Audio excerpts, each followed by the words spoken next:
शुभविवाह झाला या मालिकेच्या आजच्या भागामध्ये आपण पाहत आहोत. आकाश भूमीला घेऊन घरी आलेला असतो आणि भूमीला घेऊन घरी आल्याच्या नंतर इथे मानसी आणि त्याचबरोबर अथर्व आलेले असतात.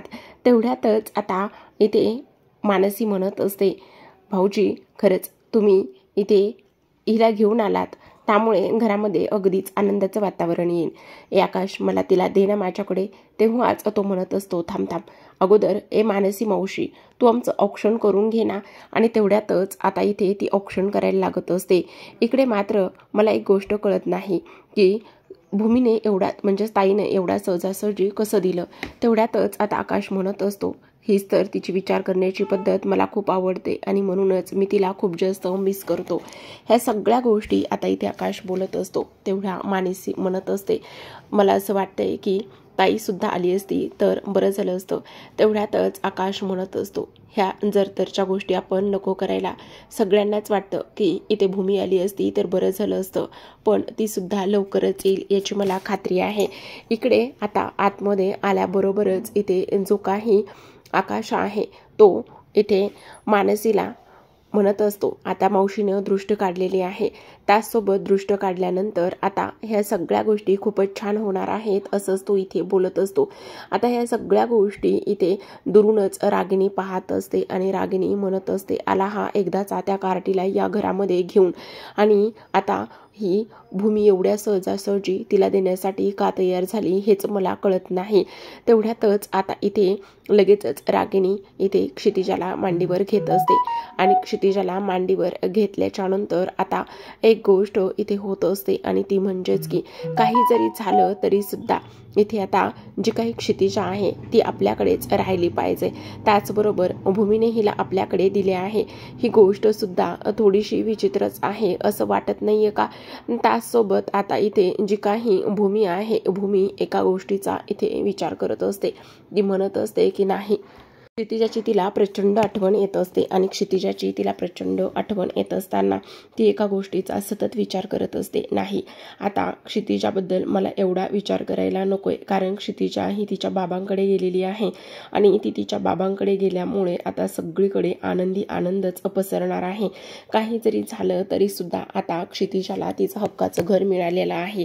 इकडे मात्र आता जी काही रागिणी आहे ती एका गोष्टीचा विचार करते की आता क्षितिजाची कस्टडी तर आपल्याला मिळाली आहे, पण भूमीचं काय.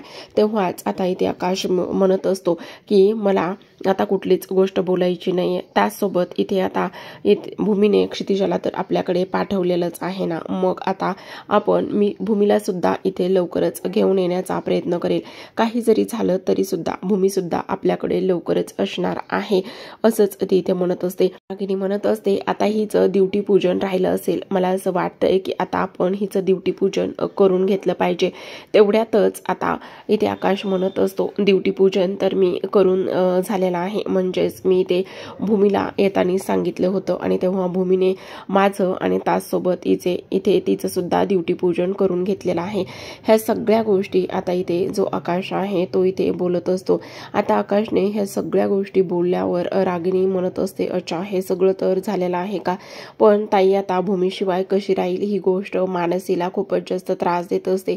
तिला सुद्धा तिच्या बहिणीची खूप जास्त काळजी वाटत असते. इकडे जेव्हापासून क्षितिजा इथे गेलेली असते आणि तेव्हापासूनच भूमी रडत असते आणि तेव्हा हे संकर्षणला बघवत नसतं, त्याला इथे भूमीची खूप जास्त काळजी वाटत असते.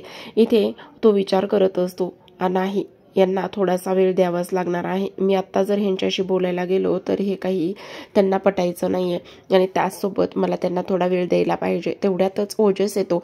ओजस आल्याबरोबरच म्हणत असतो, ह्या का रडत आहेत. तेवढ्यातच आता तो म्हणत असतो, त्यांची मुलगी म्हणजेच की जी क्षितिजा आहे ती तिच्या बाबाकडे गेली, त्यांची मुलगी त्यांच्यापासून लांब गेलेली आहे ना आणि म्हणूनच त्या इथे रडत आहेत. तेवढ्यातच आता ओजस म्हणत असतो, पण एवढ्या छोट्याशा बाळाला असं दूर कोणी पाठवतं, मग ह्यांनी का बरं त्यांच्या छोट्याशा बाळाला असं दूर पाठवलेलं आहे. आणि इकडे भूमी खूप रडत असते. तेवढ्यातच आता संकर्षण त्याला समजवत असतो. तो म्हणत असतो, ते बाळ आहे ना त्याच्या बाबांकडे गेलेलं आहे आणि त्यामुळे, पण मग त्याच्या बाबांनी इथे दोघींना आईंना पण घेऊन जायचं ना, त्या बाळाला एकटीलाच का बरं घेऊन गेलेला आहे. तेवढ्यातच बाळा ओजस माझे तू काम करशील का, तू आत्ता इथे ह्याला समजावशील का. आणि म्हणूनच लगेचच तो आता इथे ओजस भूमीकडे जातो आणि ओजस भूमीकडे गेल्याच्या नंतर तिला समजावण्याचं तो इथे काम करत असतो. तो म्हणत असतो की तू का रडतेस, प्लीज तू अशी रडू नकोस ना, आणि मी आहे ना, हे बघ मी पण तुझ्या मुलासारखाच आहे ना, असं म्हटल्याच्या नंतर आता भूमी लगेचच ओजसला मिठी मारत असते.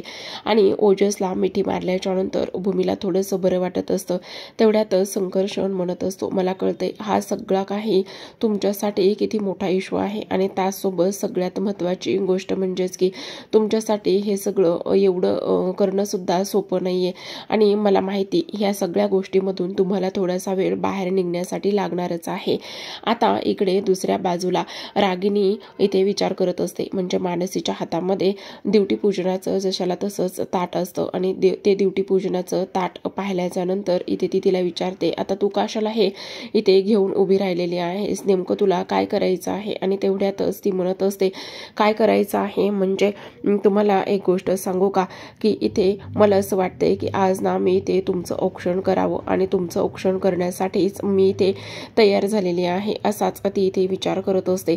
तेवढ्यातच हा सगळा काही विचार इथे आता तिने केल्याच्या नंतर सगळ्यात महत्त्वाची गोष्ट म्हणजेच की का बरं तेव्हा आज तुम्ही खूपच मोठी बाजी मारलेली आहे. म्हणजे भूमीकडून तुम्ही ते क्षितिजाला वेगळं केलेलं आहे, आणि भूमीकडून तुम्ही क्षितिजाला वेगळं केल्यानंतरच मला असं वाटतंय की तुम्ही आज अर्धी बाजी तर जिंकलेला आहात, आणि तुम्ही अर्धी बाजी जिंकलेला आहात, त्यामुळेच मला तुमचं औक्षण करायची इच्छा होत आहे. ह्या सगळ्या काही गोष्टी इथे रागिनी बोलत असते, आणि जी इथे पौर्णिमा आहे ती इथे बोलत असते. आणि तेव्हाच आता ती म्हणत असते, हो मी तर त्या भूमीला नाही आकाशपासून वेगळं केलं, नाही त्या पोरीपासून वेगळं केलं तर नाव रागिनी पटवर्धन लावणार नाही, असंच इथे ती बोलते. आणि ह्या सगळ्या गोष्टी ती इथे बोलल्यानंतर आता मात्र इकडे ती म्हणत असते, आता तर त्या पोरीला मी इथे आणलेला आहे, आणि आता त्या पोरीला इथे आणल्यानंतर आता त्या भूमीला कशा पद्धतीने मी ह्या सगळ्या गोष्टीमध्ये गंडवते. आणि आता इथे आकाश जर त्या पोरीला घेऊन आलेला आहे तर आकाशचं सतत लक्ष त्या पोरीमध्येच राहील, आणि त्याचं बिझनेसकडे इथे ऑटोमॅटिकच लक्ष इथे दूर होईल. आणि मग एकदा का त्याचं बिझनेसकडचं सगळं लक्ष दूर झालं तर मग सगळ्या गोष्टी इथे व्यवस्थितच होतील, आणि मला पाहिजे तशाच सगळ्या गोष्टी इथे मी घडून आणेल, असंच आता इथे ती बोलत असते. आता तिने ह्या सगळ्या गोष्टी इथे बोलल्याच्या नंतर मात्र ती म्हणत असते, म्हणजे नेमकं आई तुम्ही काय आणि कशा पद्धतीने करणार आहात, मला काही सांगणार आहात की नाही. तू बघच आता मी काय करते ते. आता आकाशचं लक्ष दुसरीकडे जाण्यासाठीच मला सगळे काही प्रयत्न इथे करावे लागणार आहेत, आणि मी त्याच हिशोबाने इथे करणार आहे. लगेचच ती एक फोन फिरवते, आणि फोन तिने दीपकला लावलेला असतो. आणि तेव्हाच इथे ती म्हणत असते, जी काही गँग आहे ना त्या गँगमधल्या एकाच माणसाला आपण हाताशी धरायचं आहे, आणि त्या माणसाला इथे हाताशी धरूनच सगळ्या काही गोष्टी आपण इथे करायच्या आहेत. तेव्हाच आता बघ तुला मी ज्या पद्धतीने प्लॅन सांगत आहे त्या पद्धतीनेच सगळं काही करायचं आहे. म्हणजेच की त्या माणसाने मी सांगेल तसंच आणि त्याच पद्धतीने सगळं करायला हवंय, असंच इथे आता ती म्हणजेच की इथे रागिनी सांगत असते. आणि प्लॅनमध्ये कसला चेंजेस इथे व्हायला नकोय असं हे सगळं काही सांगितल्याच्या नंतर आता इथे मात्र जी काही भूमी आहे, भूमी खूपच मोठ्या इथे विचारामध्ये अडकलेली असते. तिला एका गोष्टीचा इथे विचार येत असतो, हे सगळं काय आहे, आणि त्याचबरोबर ह्या सगळ्या गोष्टी कशा पद्धतीने होतील. आणि त्याचबरोबर आता जर हे सगळं या पद्धतीने झालेलं असेल तर मग आता आपल्याला थोडंसं अलर्ट राहावं लागेल. आता ती मानसीला भेटायला गेलेली असते, आणि मानसीला भेटायला गेल्याच्या नंतर इथे ती बोलत असते की नाही, काही जरी झालं तरी सुद्धा आता आपण एका गोष्टीचा इथे विचार केलाच पाहिजे. आणि तो म्हणजेच की जेव्हाच इथे मानसी म्हणत असते, ताई बघितलंस ना तुझे डोळे किती सुजलेले आहेत, आणि त्याचबरोबर म्हणजेच तू इथे क्षितिजाच्या आठवणीमध्ये किती रडलेली आहेस, ह्या सगळ्या गोष्टी इथे समजतात. आणि त्यासोबतच ह्या सगळ्या गोष्टी इथे समजल्यानंतर मला असं वाटतंय की आता तू थोडासा ह्या सगळ्या गोष्टींचा इथे विचार करायला हवंस. तेवढ्यातच आता इथे भूमी म्हणत असते, नाही हे बघ मला ह्या सगळ्या गोष्टी इथे समजतायत, पण मी ह्या सगळ्या गोष्टीचा इथे अशा पद्धतीने विचार नाही करू शकत. त्याचबरोबर सगळ्यात महत्त्वाची गोष्ट म्हणजेच की आता हे बघ हे सगळं ह्या पद्धतीने झालेलं आहे, आणि त्याचबरोबर मानसी मानसी मला तुझी आणखी एक मदत हवी. त्यावरच मानसी म्हणत असते बोल ना कसली मदत हवी. तेव्हाच भूमी म्हणत असते मी क्षितिजाला त्या घरामध्ये पाठवलेला आहे, पण मला तिची खूप जास्त काळजी वाटते. एवढ्या सहजासहजी रागिनी आत्या काही गप्प बसणार नाही आणि मला त्यामुळेच खूप जास्त काळजी वाटत आहे. त्याचबरोबर सगळ्यात महत्त्वाची गोष्ट म्हणजेच की काही जरी झालं तरी सुद्धा इथे तुला क्षितिजावरती बारीक लक्ष ठेवायचं आहे. तुला माहिती आहे ना रागिनी आत्या तिला गायब करतील किंवा तिच्या तब्येतीसोबत छेडछाड सुद्धा करतील. त्या इथे बदला घेण्यासाठी काहीही करू शकतात, कुठल्याही टोकाला जाऊ शकतात. मला खूप जास्त काळजी वाटते. मी क्षितिजाला तिकडे पाठवलंय खरे, पण मला खूप जास्त काळजी वाटते. तेव्हा मनू म्हणत असते ताई तू अजिबातच काळजी करू नकोस, मी आहे ना, मी क्षितिजाला काहीच होऊ देणार नाही आणि त्याचसोबत त्या असं काहीच करणार नाहीयेत. पण तरी सुद्धा इथे ती म्हणत असते नाही, तरी सुद्धा इथे तुला चांगलीच तिची काळजी घ्यायला हवी आणि ह्या सगळ्या गोष्टींचा इथे तुला विचार सुद्धा करायला हवाय, असंच इथे ती बोलत असते. आता ह्या सगळ्या गोष्टी इथे ती बोलल्यावर मनू म्हणत असते ताई पण आणखी एक सर्वात महत्त्वाची गोष्ट म्हणजेच की तू इथे क्षितिजाला का दिलेला आहेस भाऊजींकडे, आणि त्यासोबतच ह्या गोष्टीवरून तर असं मला लक्षात येतंय की किती नाही म्हटलं तरी सुद्धा तू फक्त आणि फक्त हे कुठल्या तरी कारणामुळे ह्या सगळ्या काही गोष्टी तू इथे करत आहेस असंच मला वाटते. त्यावरच आता भूमी म्हणत असते हे बघ म्हणू मी आत्ता तर तुला काहीच सांगू शकत नाही, पण एक गोष्ट मात्र नीट लक्षात ठेव, काही जरी झालं तरी सुद्धा इथे क्षितिजाला काहीच होता कामा नये आणि त्याचबरोबर काही जरी झालं तरी सुद्धा इथे तुला क्षितिजाची काळजी घ्यावीच लागणार आहे. तेवढ्यातच मनूने तिला म्हणजेच आपल्या बहिणीला वचन दिलेलं असतं हे बघ ताई काही जरी झालं तरी सुद्धा मी क्षितिजाला काहीच होऊ देणार नाही आणि त्यासोबतच तिची व्यवस्थित काळजी मी घेईन. ह्या सगळ्या गोष्टी इथे ती बोलत असते. आता ह्या सगळ्या गोष्टी इथे ती बोलल्याच्या नंतर इकडे दुसऱ्या बाजूला आकाश क्षितिजाचं आटोपत असतो आणि आज तो म्हणत असतो आज काय मग आपण मस्त छान छान इथे रेडी केलेला आहे आणि त्याचबरोबर आज आपल्याला बाळाने रेडी केलेला आहे. मग काय छान छान वाटतंय ना बाबांसोबत, आणि त्याचबरोबर तुला आईची आठवण येते का? नाही नाही येते, बाबा आहे ना, बाबाबरोबर मस्त एन्जॉय करायचा, गोड गोड क्षितिजा आहे की नाही आपली. ह्या सगळ्या गोष्टी इथे आता तो तिच्याशी बोलत असतो आणि तेव्हाच इथे क्षितिजा थोडीशी रडायला सुरुवात करत असते. रडत असतानाच लगेचच तो म्हणत असतो काय झालं, रडायला काय झालं, आईची आठवण येते, आईची आठवण येते. आणि तेव्हाच क्षितिजा तसं म्हटल्याबरोबरच शांत बसलेली असते आणि तेव्हाच आकाश म्हणत असतो अरे वा लब्बाड कुठची, आईचं नाव काढलं की लगेच शांत झालेली आहेस तू. असं म्हणता क्षणी आता धावतच अथर्व आलेला असतो आणि अथर्वने असं सांगितलेलं असतं की त्यांच्या कामगाराला काहीतरी इजा झालेली आहे आणि हे सगळं काही आपल्या कंपनीमध्ये झालेलं आहे.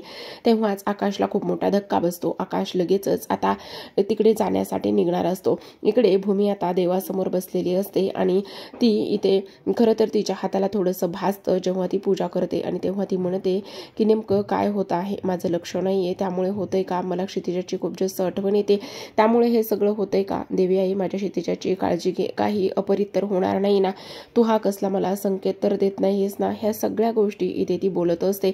ह्या सगळ्या गोष्टी इथे ती बोलल्यावर आता क्षितिजा तर बरी असेल ना, त्यासोबत आकाश तर बरा असेल ना, काही झालेलं तर नसेल ना. हे देवी आई माझ्या आकाशला त्याचबरोबर इथे क्षितिजाला तू व्यवस्थित ठेव, बरं कर. आता इकडे जो काही ऑफिसमध्ये हा सगळा प्रकार झालेला आहे म्हणजेच एका माणसाच्या अंगावर फळी तुटून पडलेली असते आणि त्याला तो सिरियस असतो आणि तेव्हा त्याला जवळच्या हॉस्पिटलमध्ये सुद्धा घेतलेलं नसतं आणि त्या डॉक्टरांनी असं सांगितलेलं असतं की तुम्ही त्यांना मोठ्या हॉस्पिटलमध्ये दाखल करा. आता हे सगळं काही रागिणीने करून आणलेला प्लॅन असतो आणि त्याला खूप जास्त त्रास देण्याचं काम आता इथे रागिणी करत असते आणि म्हणूनच तिने ह्या सगळ्या गोष्टी इथे केलेल्या असतात. आता इकडे तू चाललेला आहेस ऑफिसला, पण क्षितिजा तेव्हाच इथे तो बोलत असतो तू नको काळजी करू, क्षितिजाकडे मानसी आहे, मानसी तिच्याकडे व्यवस्थित लक्ष देईल आणि मी येतो. आणि तेव्हाच आत्या तू लवकरात लवकर हॉस्पिटलला जा, ऑफिसला जा आणि आम्ही दोघं हॉस्पिटलला लवकरच जातो. असं म्हणूनच आता आकाश तिथून निघालेला असतो. आता इकडे तिला प्रचंड आनंद झालेला असतो.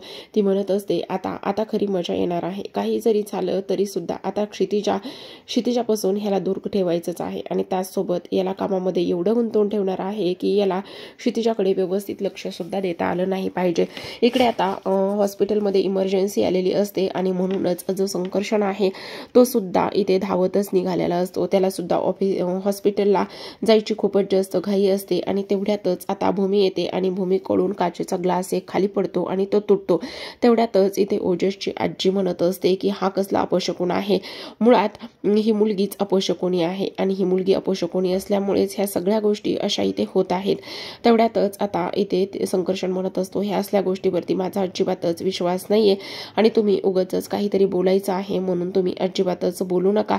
तेवढ्यातच आता ती म्हणत असते काहीतरी बोलायचं आहे म्हणून कुठे बोलत आहे, अगदीच मी बरोबर तर बोलत आहे ना, अगदीच बरोबर आहे हे सगळं आणि ह्या सगळ्या गोष्टी अशाच पद्धतीने इथे होत आलेल्या आहेत ना. आता इकडे दुसऱ्या बाजूला भूमी तो ग्लास इथे उचलायला जाते आणि ग्लास उचलत असताना पुन्हा भूमीच्या मनामध्ये इथे एक गोष्ट निर्माण होते. ती म्हणत असते की खरंच हे सगळं ह्या पद्धतीने होत असेल का, म्हणजे मला इथे खूपच जास्त काळजी घ्यावी लागणार आहे का, नक्की कुठला अपशकुन तर होणार नाहीये ना. तर आता इकडे भूमीला काळजी वाटत असते तेव्हा भूमी लगेचच हॉस्पिटलला जाण्यासाठी निघालेली असते, कारण तिला संकर्षणचा फोन आलेला असतो घरी सगळं ठीक आहे ना म्हणून, आणि तिला काळजी वाटते म्हणून ती हॉस्पिटलला निघते. आता ज्या पेशंटला इथे ॲडमिट केलेलं असतं तो पेशंट इथे दगावलेला असतो आणि त्यासोबत तो पेशंट इथे दगावल्यानंतर भूमी जेव्हा हॉस्पिटलमध्ये येते आणि ती आल्याच्या नंतर तिचा धक्का एका वॉर्ड बॉयला लागतो आणि वॉर्ड बॉयला लागल्याच्या नंतर ती त्याच्याकडे पाहते आणि पाहिल्याच्या नंतर तिला ते डोळे इथे कोणाच्या तरी ओळखीचे वाटतात. म्हणजे हा सगळा कोण आहे, तो हा रागिणीचा माणूस आहे हे मात्र तिच्या लक्षात येणार असतं आणि रागिणीने इथे तो माणूस का कशासाठी पाठवला आहे, त्याचबरोबर तो माणूस इथे काय केलेला आहे त्याने येऊन, ह्या सगळ्या गोष्टींपर्यंत भूमी आता लवकरच जाऊन पोहोचणार असते. तर प्रेक्षकांना अशाच नवनवीन डेली मालिकांचे अपडेट्स आणि रिव्ह्यू जाणून घ्यायचे असतील, पाहायचे असतील तर चॅनलला नक्की सबस्क्राईब करा. चॅनल सबस्क्राईब करा, बेल आयकॉन प्रेस करा आणि छान छान एपिसोड एन्जॉय करत राहा. भेटूयात पुन्हा एका नवीन अशाच रिव्ह्यू सोबत. तोपर्यंत पाहत राहा. शुभ विवाह झाला.